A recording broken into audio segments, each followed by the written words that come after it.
America में 50%, भारत में 5 to 6% और बांग्लादेश में 3 to 4% लोग स्टॉक मार्केट में सरमायाकारी करते हैं। जिस मुल्क में जितने ज्यादा लोग तालीम याफ्ता होते हैं वहां उतनी ही ज्यादा स्टॉक मार्केट में शमूलियत होती है। लेकिन पाकिस्तान में सिर्फ 1.5% लोग ही स्टॉक मार्केट में सरमायाकारी करते हैं। इसकी सबसे बड़ी और अहम वजह यह है कि हम तालीम के मामले में हमेशा पीछे रहे हैं। मिसाल के तौर पर जब दुनिया आईटी के शोबे में तरक्की कर चुकी थी, हम तब जाकर आईटी के कोर्सेज करवा रहे थे। इसी तरह आज भी कई लोगों को पता ही नहीं है कि पाकिस्तान स्टॉक एक्सचेंज में टेक्निकल और फंडामेंटल तज्जिए के कोर्सेज क्या होते हैं, और इन्हीं कोर्सेज की कमी की वजह से अक्सर सरमायाकार अपना पैसा स्टॉक मार्केट में खो बैठते हैं। इस मसले का हल PSMU लेकर आया है, टेक्निकल और फंडामेंटल एनालिसिस के कोर्सेज, रोजाना मुफ्त तालीम सिर्फ PSMU के YouTube चैनल पर।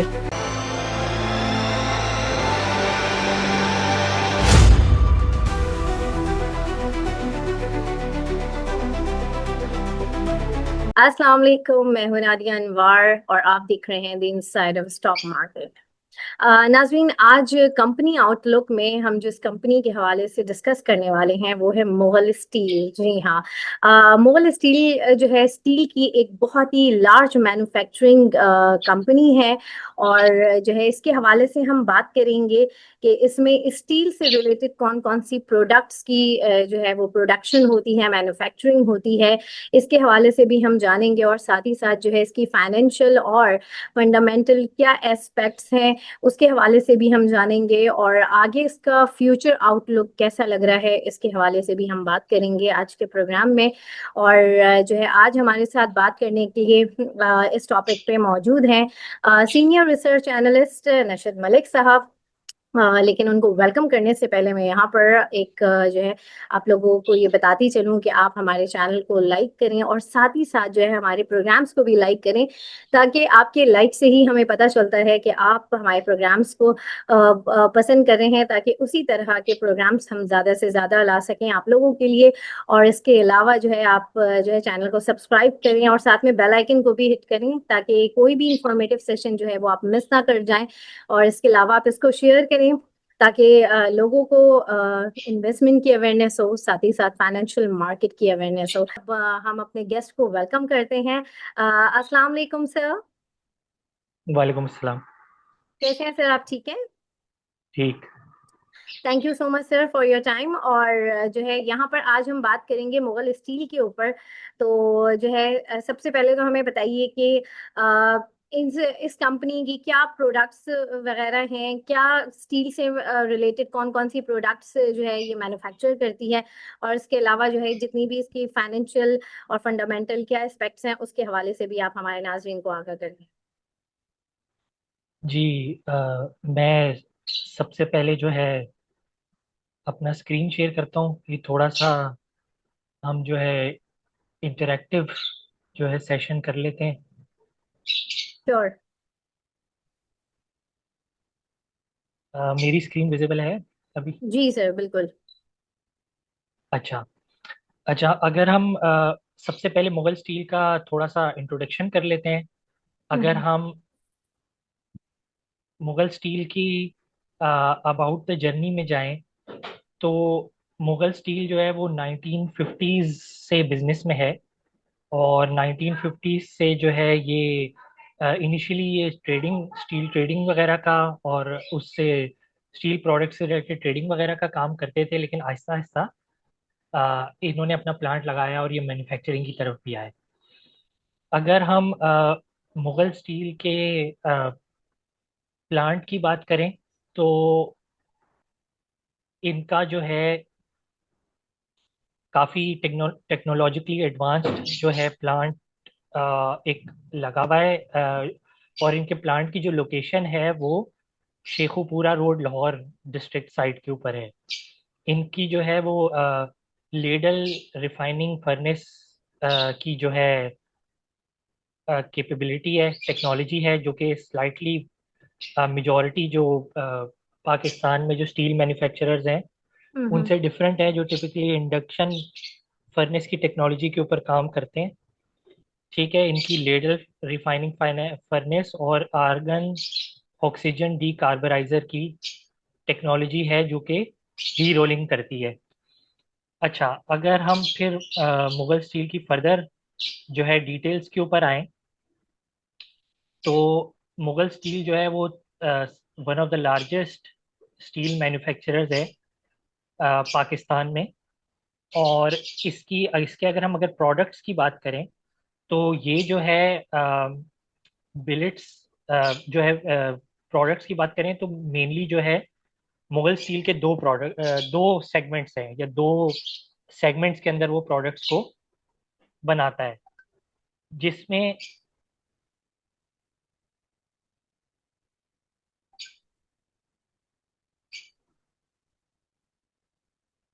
सॉरी, दो सेगमेंट्स के अंदर प्रोडक्ट्स को बनाता है। एक उसका जो है फेरस सेगमेंट है या स्टील सेगमेंट है, और फिर एक उसका नॉन फेरस या कॉपर सेगमेंट है। ओके। सबसे पहले हम सबसे पहले अगर हम स्टील उसके स्टील सेगमेंट की बात करें, तो उसका जो स्टील सेगमेंट है उसके अंदर जो है, या फेरस सेगमेंट है उसके अंदर जो है वेरियस प्रोडक्ट्स ये बनाता है, जिसमें मेनली जो है वो बिलेट्स बिलेट्स, रीबार्स और गर्डर्स वगैरह आ जाते हैं। जो बिलेट्स होते हैं,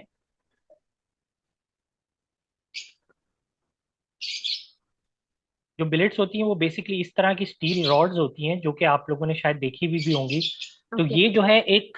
ये जो है एक सेमी फिनिश्ड प्रोडक्ट होता है। यानी कि ये जो है एक ये प्रोडक्ट जो है इसकी कहीं एप्लीकेशन नहीं होती, यानी कि ये कहीं यूज नहीं होता। लेकिन ये जो है स्टील बिलेट्स एक ऐसा प्रोडक्ट है जो कि पहले बनता है, और उसके बाद फिर वेरियस अदर जो प्रोडक्ट्स हैं, जिसमें जो है रीबार्स आ जाती हैं। रीबार्स इस तरह की रॉड्स होती हैं जो मोस्ट प्रॉब्ली हम सब ने देखी होती हैं, जो कहीं ना कहीं जब कंस्ट्रक्शन हो रही हो, कोई घर बन रहा हो, कोई बिल्डिंग बन रही हो, कोई अपार्टमेंट बिल्डिंग बन रही हो, तो वहां पे इस तरह की जो है स्टील बार्स जो है पड़ी हुई नजर आती हैं, जिनसे बच्चे खेल भी रहे होते हैं। और फिर तीसरा ये जो प्रोडक्ट बनाता है फेरस सेगमेंट के अंदर ही, वो इस तरह के स्टील गर्डर्स होते हैं, अच्छा। जो कि मोस्ट प्रॉब्ली अगेन हमने देखे हैं कि ये जो है यूज होते हैं घरों में, यूज होते हैं घरों की छतों पे, यूज होते हैं घरों का स्ट्रक्चर बनाने के लिए यूज होते हैं। और जो है ज्यादा जो है ये घरों में यूज होते हैं, स्पेशली रूरल एरियाज में ज्यादा इनका यूज होता है गर्डर्स का। और रीबार्स वगैरह का ज्यादा यूज होता है जब आपने कॉलम्स वगैरह बनाने होते हैं। सही। तो खैर ये इसके वेरियस प्रोडक्ट्स हैं। हम्म। और अगर हम इसके प्रोडक्ट्स की जो है डिटेल के अंदर आए, तो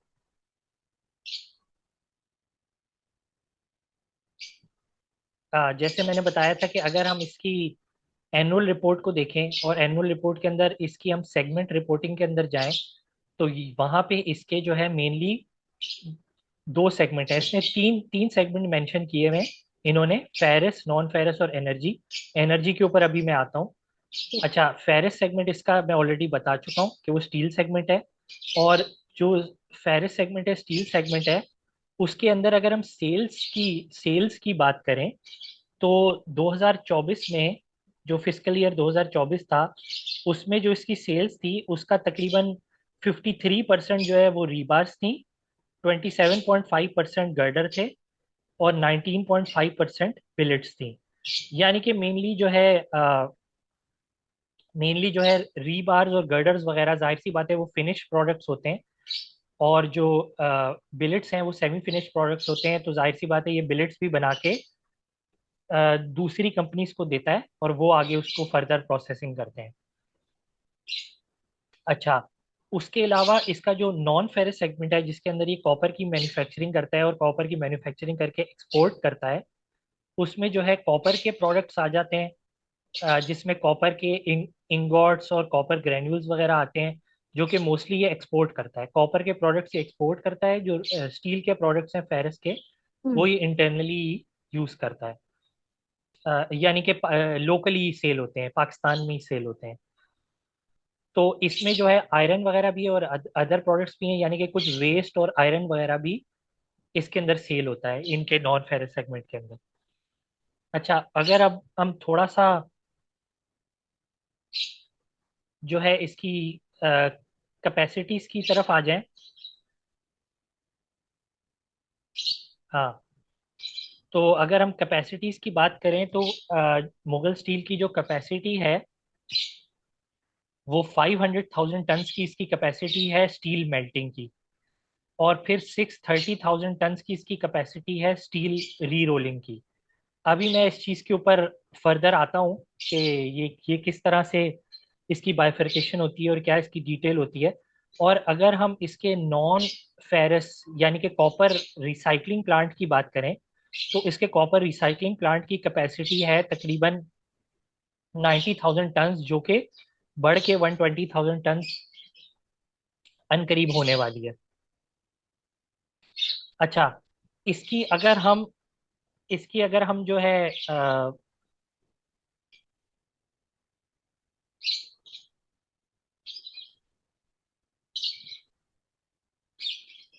हाँ, इसकी अगर हम यूटिलाइजेशन वगैरह की बात करें तो मुगल स्टील जो है वो FY24 के अंदर 39%, 56% यूटिलाइजेशन पे था इसका मेल्टिंग का मेल्टिंग की कैपेसिटी। और 39% यूटिलाइजेशन के ऊपर थी इसकी री रोलिंग की कैपेसिटी। लेकिन अगर हम हिस्ट्री की बात करें तो हिस्ट्री में इसकी जो एवरेज इसकी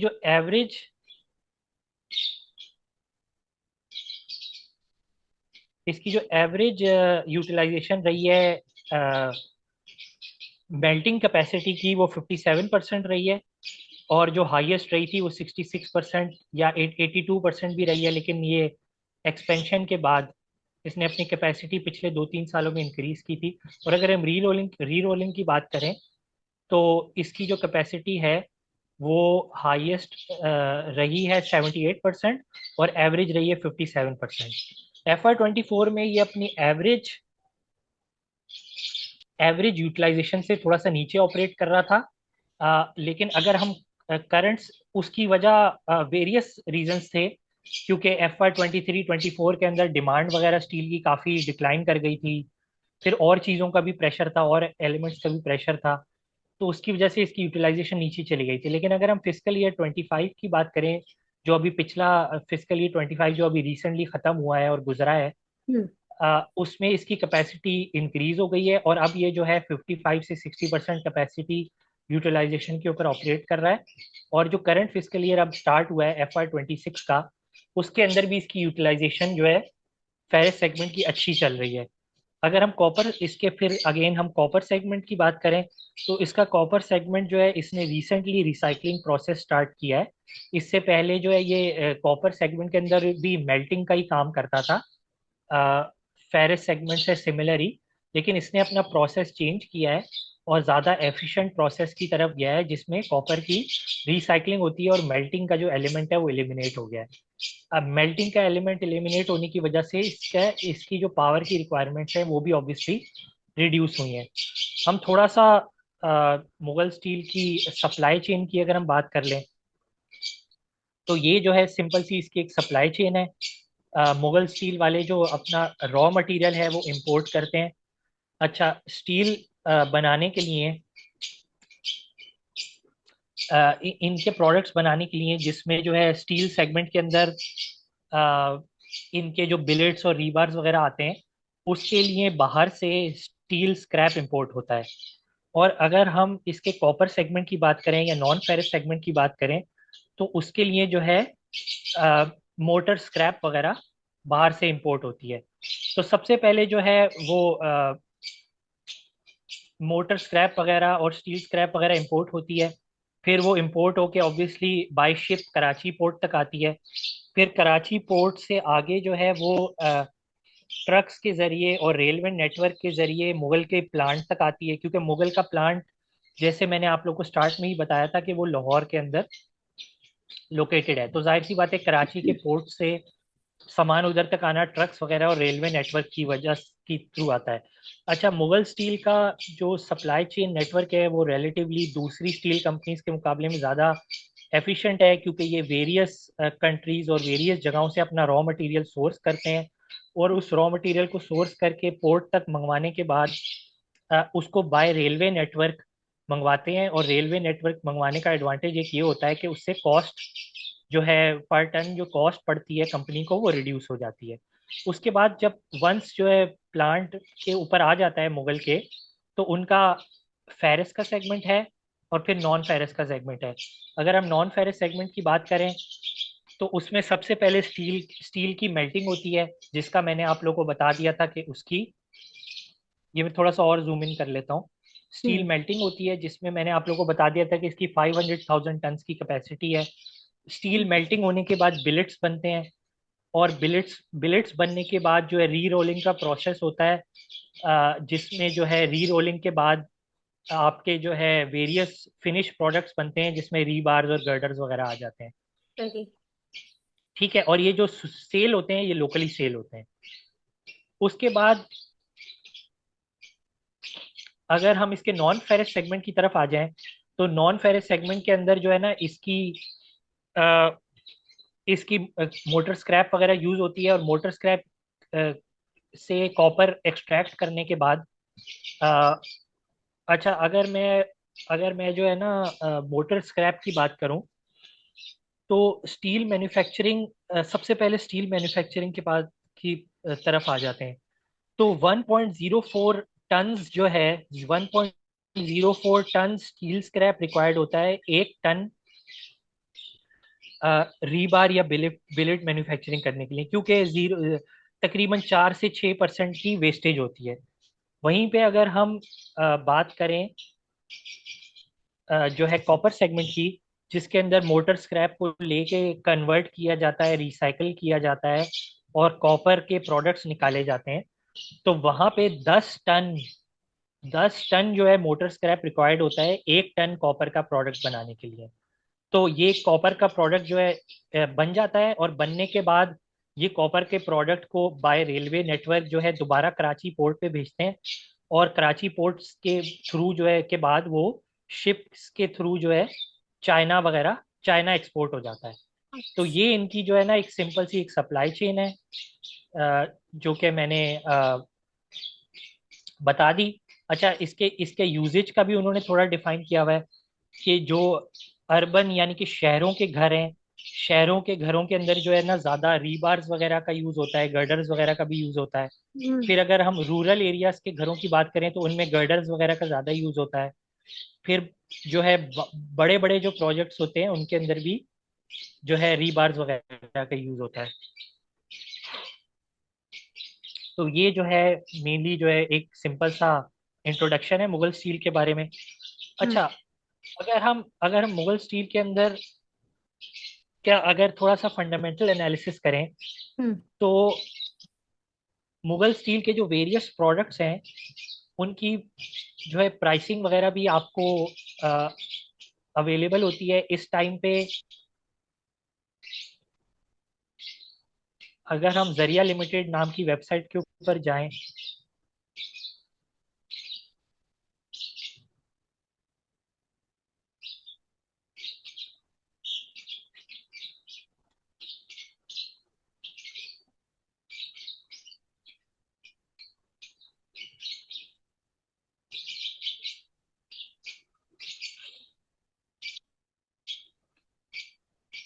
खैर इस पे हम आ जाते हैं। अच्छा,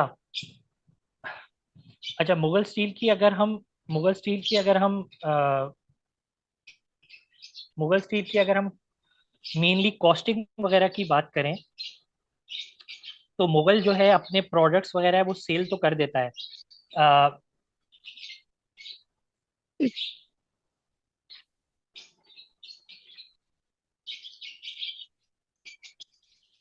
ठीक है, अगर हम थोड़ा सा इसका हिस्टोरिकल एनालिसिस करें मुगल के अब फाइनेंशियल नंबर्स का, हम्म। तो इसके जो फाइनेंशियल नंबर्स हैं, इसके 2024 के अंदर जो ग्रॉस मार्जिन थे वो 8.35% थे। लेकिन अगर हम हिस्ट्री में देखें, और स्पेशली अगर हम 2021, 2022 और 2023 की बात करें, तो इसके जो ग्रॉस मार्जिन हैं वो 14 से 15% के बीच स्टैंड कर रहे थे। उसकी वजह, और अगर उससे पहले अगर हम 2020 की बात करें, तो इसके 9.5% के ग्रॉस मार्जिन थे। अच्छा, ग्रॉस मार्जिन की जो ट्रेंड है उसके अंदर इतना वेरिएशन क्यों, उसके अंदर इतना वेरिएशन क्यों आया? यानी कि 2020 और 2024 के अंदर इसके 8 से 9% के मार्जिन हैं, लेकिन 2021, 22, 23 के अंदर इसके इसके जो है 14 से 15% की बीच मार्जिन है। उसकी वजह यही है कि इसने 2021 में अपना नॉन फेरिस या कॉपर सेगमेंट इंट्रोड्यूस कराया। तो जो कॉपर सेगमेंट है वो एक्सपोर्ट होता है, और कॉपर सेगमेंट के अंदर इसको मार्जिन वगैरह अच्छे मिलते हैं। अगर हम हिस्टोरिकली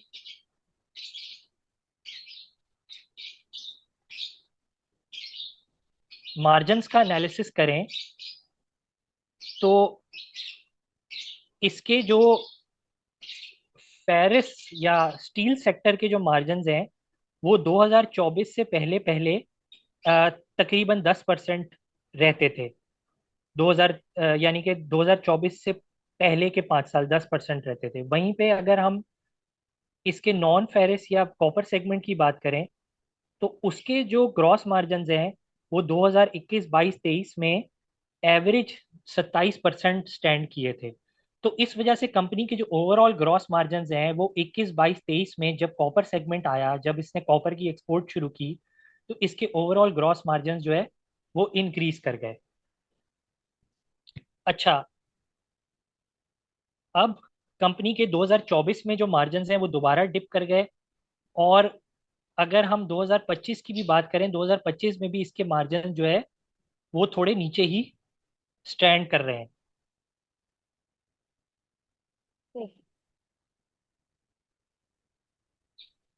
ठीक है, इसके अगर हम ओवरऑल ग्रॉस मार्जिन की बात करें 2000 FY25 के अंदर भी, तो वो तकरीबन इसी रेंज के आसपास हैं जो 2024 के इसके ग्रॉस मार्जिन हैं।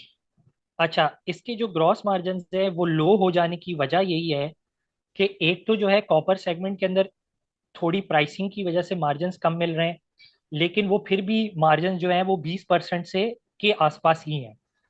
असल इशू ये आया कि जो बेसिकली इनका जो स्टील सेगमेंट है, जो स्टील सेगमेंट है वो या स्टील जो स्टील स्क्रैप से स्टील के रीबार या गर्डर्स वगैरह बनाने तक का सफर है, वो काफी एक एनर्जी इंटेंसिव एक प्रोसेस है। यानी कि उसमें जो है ना बिजली का इस्तेमाल ज्यादा होता है। मैं अगर आपको नंबर्स के अंदर डिफाइन करूं तो 750 या 770 किलोवाट आवर जो है, यानी कि एक यूनिट, जो टिपिकली हम एक यूनिट बोलते हैं, 750 किलोवाट आवर्स या 750 यूनिट्स जो है बिजली रिक्वायर्ड होती है, या 770 किलोवाट आवर या 770 यूनिट्स बिजली रिक्वायर्ड होती है 1 टन स्टील का प्रोडक्ट बनाने के लिए, या 1 टन जो है वो स्टील मेल्टिंग के प्रोसेस के लिए, या स्टील बिलेट बनाने के लिए। तो ये काफी एनर्जी इंटेंसिव प्रोसेस है।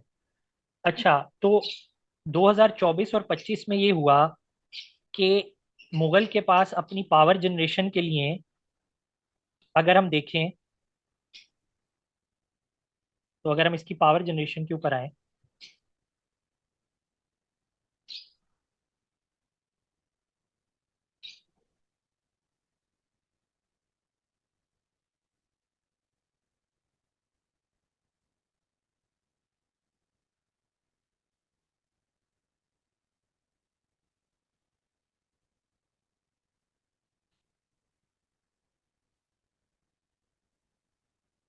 जी अगर हम इसकी पावर जनरेशन के ऊपर आए, तो मुगल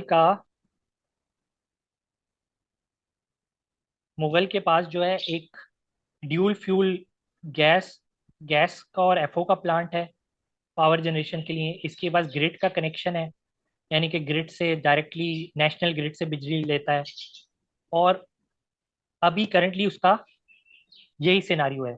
तो गैस की अवेलेबिलिटी कम होने की वजह से इसने अपनी गैस की जनरेशन को रिड्यूस किया।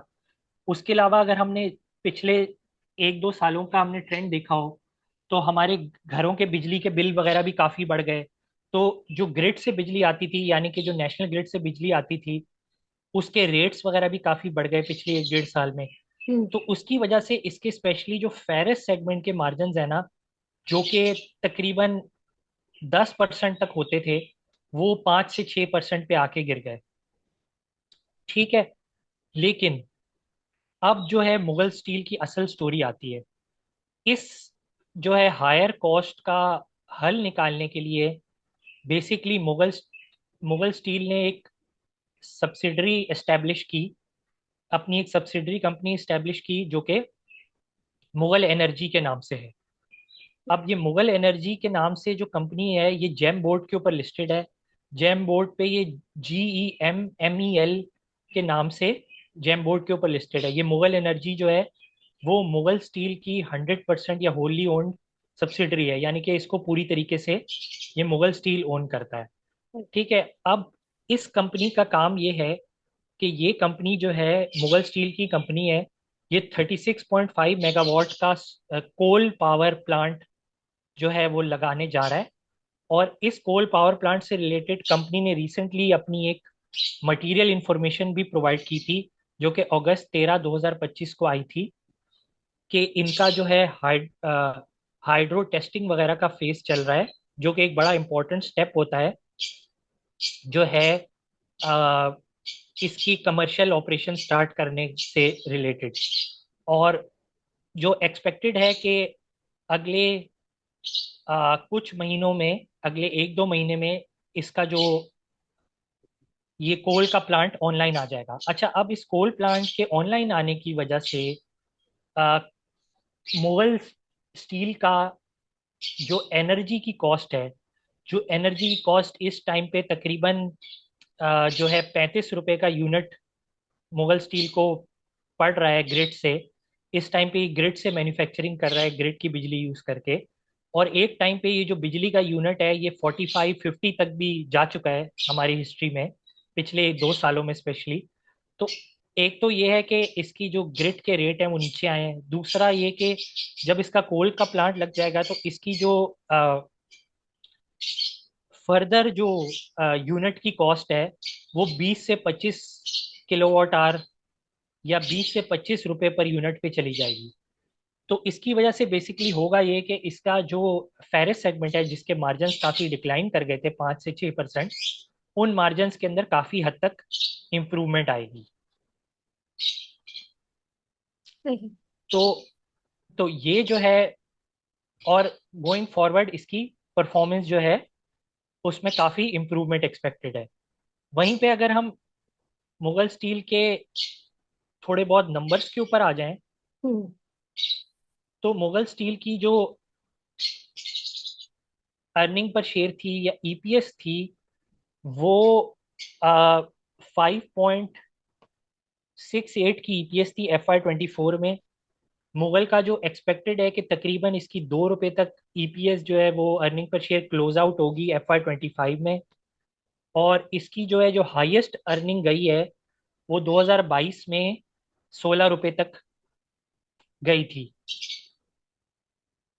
और उस वक्त जो मुगल स्टील है वो 110-115 रुपए तक का स्टॉक होता था, जो कि इस टाइम पे मुगल स्टील जो है वो 76.88 का चल रहा है। और वहीं पे अगर हम इसके ग्रॉस मार्जिन्स की स्टडी के ऊपर आ जाएं, तो जैसे मैंने आप लोगों को बताया कि इसके एवरेज जो ग्रॉस मार्जिन्स हैं वो 2024 से पहले पहले वो 2024 और 25 से पहले पहले वो एवरेज 12% थे। और पिछले 3 सालों के, तो बेसिकली इसका कोल प्लांट आ जाने की वजह से एक तो मुगल स्टील को एडवांटेज ये होगा कि इसके मार्जिन्स वगैरह में इंप्रूवमेंट आ जाएगी, क्योंकि हाई एनर्जी रिक्वायरमेंट होती है। हम्म। उसके अलावा ये कि मुगल स्टील को एक टैक्स एडवांटेज भी मिलेगा इस मुगल एनर्जी के प्लांट की वजह से। क्योंकि बेसिकली होता ये है कि जो पावर प्लांट्स होते हैं वो उन पे इनकम टैक्स नहीं लगता, उन पे इनकम टैक्स जो है वो जीरो होता है। जी। तो इसने अपनी सब्सिडरी के थ्रू जो है वो कोल का प्लांट लगाया है, तो इसकी वजह से इसको टैक्स एडवांटेज भी मिलेगा मुगल स्टील को। यानी कि इसका जो इफेक्टिव टैक्स रेट है, जो कि नॉर्मली हमारे यहाँ आजकल जो इफेक्टिव टैक्स रेट है वो 29% जो है वो नॉर्मल कॉर्पोरेट टैक्स रेट, और उसके ऊपर 10% सुपर टैक्स, यानी कि टोटल 39% टैक्स जो है वो चल रहा है। तो ये कोल प्लांट आने के बाद इसका जो इफेक्टिव टैक्स रेट है, यानी कि जो टैक्स का इसको जो बर्डन पड़ता है, वो बर्डन भी रिड्यूस होगा। यानी कि दो तरीके से फायदा होगा, एक तो मार्जिन में इंप्रूवमेंट आएगी और दूसरा ये कि टैक्स का बर्डन इंप्रूव होगा। तो इसकी वजह से मुगल स्टील का जो अ, आगे का फ्यूचर है वो अच्छा है। हम्म, अच्छा, उसके अलावा अगर हम थोड़ा सा इसकी जो है परफॉर्मेंस की बात कर लें, इसके वॉल्यूम्स की बात कर लें। हम्म, अच्छा, अगर मैं आपको इसके थोड़ा सा वॉल्यूम्स का डिस्क्राइब कर दूं,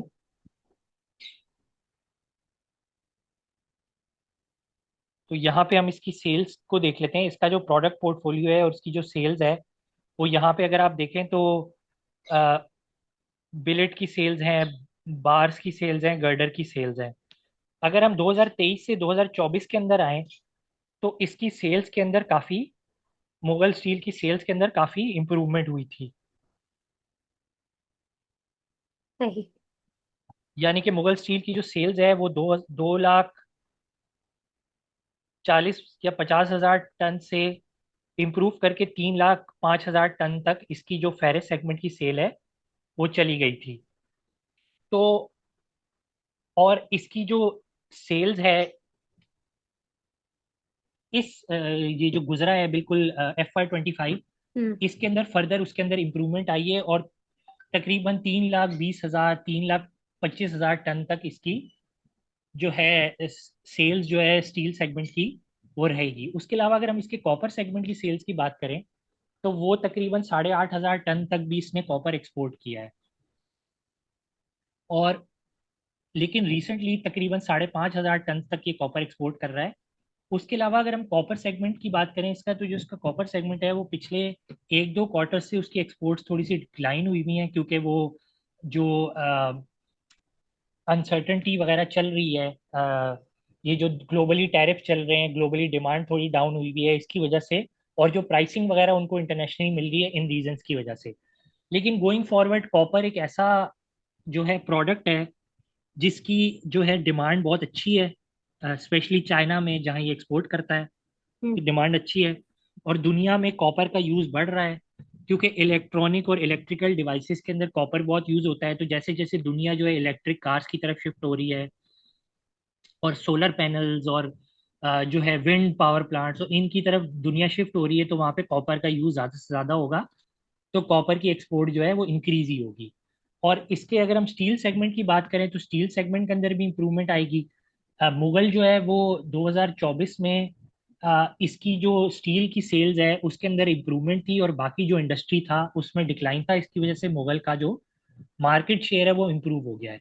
अच्छा, उसके अलावा अगर हम एक इम्पॉर्टेंट पॉइंट एनालिसिस करें और नोट करें, वो ये कि जो सीमेंट है और जो स्टील है वो एक कॉम्प्लीमेंट्री प्रोडक्ट है। यानी कि जब कंस्ट्रक्शन हो रही होगी और घर बन रहे होंगे, बिल्डिंग्स बन रही होंगी, तो जहाँ हम्म, पे सीमेंट यूज होगा वहाँ पे स्टील भी जरूर इस्तेमाल होगी।